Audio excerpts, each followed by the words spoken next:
Yes lads, and welcome back to the United area, and today we're going to be going over Manchester United's January transfer window. If you guys want to enjoy, go down below, smash that thumbs up, subscribe if you are new, and drop in the comments your thoughts on United's window. Oh, and once you finish enjoying this video, go over to Instagram and TikTok and go drop us a follow. Now, where do we start? The positives or the negatives? I feel like there's a lot more negatives than there are positives, so we're going to get the positives out the way first, shall we? Now listen, on the face of it, we managed to get a load of players out of the club. Anthony, big money signing on stupid wages. We've managed to loan him off to Spain. He played his first game, got man of the match. Big dubs to him. I don't think there's any buyout clauses when he comes back in the summer. So if he goes there and plays well, massive transfer potential there in the summer. Marcus Rashford, this is a strange one. Obviously, we needed to get him out of the club. Ruben was having none of it. He was having none of it. And the amount of wages he's on, he cannot be sitting there on the bench and sometimes not even there, just be doing nothing. We're also getting some of the youngsters out on loan to get them some match minutes, including young Ethan Wheatley going to Walsall in League 2, who I believe top of League 2 at the moment.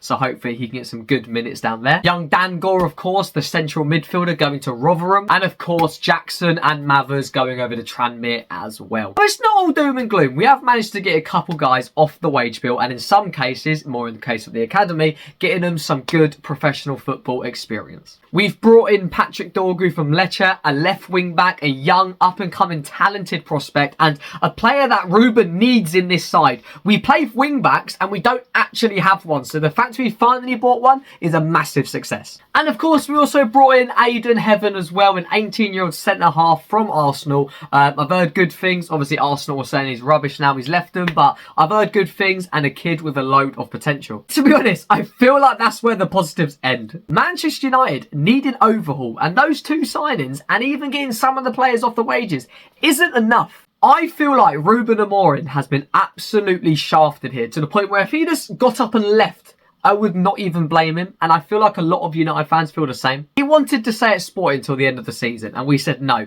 it's now or never. So we bring in a coach who wants to play a certain style of football, and we don't back him in his first window when the whole squad he's got to work with don't play that style of football. I don't think people realise the damage Erik ten Hag has done to this club by buying every single player completely dictated to his style of football. For example, a striker. We've got Rasmus Højlund, we've got Joshua Zirkzee.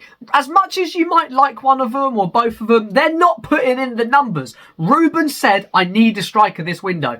We don't get one. I know we was going after Matthias Tell and it just didn't materialise, but still, if you have to go, a club the size of Man United, and put all your eggs in one basket, another 19-year-old by the way, just for them to say no and you're left with egg on your face, it's not good enough. We need another central midfielder. We have got a load of midfielders, don't get me wrong, but we do not have that out-and-out CDM person who can sit in the central. We keep mixing and matching, playing Kobe at the 10, playing him at the 6, playing him at the 8. Same with Ugarte, playing him as an 8, playing him as a 6, playing Bruno as a left winger, playing him as a central midfielder. Eriksen and Casemiro can't cut it in terms of this high-intensity football, so we have no one. Don't even get me started on the goalkeeper. Listen, Andre Onana's had his moments, don't get me wrong, but I have been saying this since we first signed him. He's not good enough for this club, and we don't look to justify changing him. I know we've got Altay Bayindir, so maybe it's not as big of a priority as other positions like a striker, like a midfielder, like another attacker, but still, if you see an issue that you can fix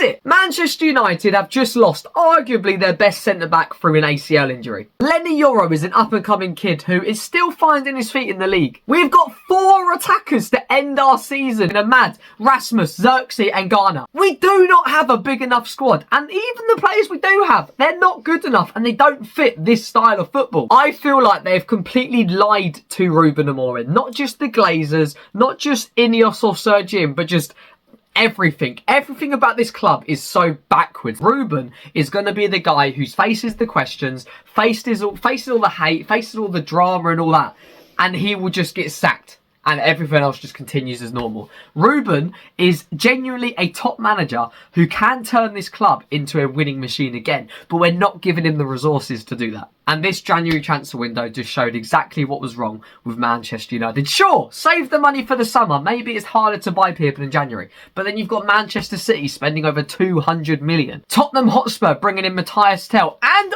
offering Crystal Palace 70 million for Mark Gahey. Teams that look like they want to buy players. And don't get me wrong, I realise it's harder to buy players in January, but it's not impossible. Let me give you some examples of this. Bruno Fernandes, Patrice Evra, Nemanja Vidic, and so many more. All those players were bought in January. There's no excuse for not going out there and buying someone. Even if they're not good enough to start, just to bolster the squad so that you can rest your main players in some cup games or Europa League games. Or to be honest, even the Premier League at this point, because right now we're a cup team who has no right to focus on Premier League. Let's just go for the cups. But in terms of an overall rating of how I reckon our transfer window's gone, I'll give it a 4. I think we got some players off the wage bill, which was nice. We got some decent young talents in, but we did not get enough in, and we did not do a good enough window. But let us know what your thoughts are down below. I'll see you guys next time. Peace.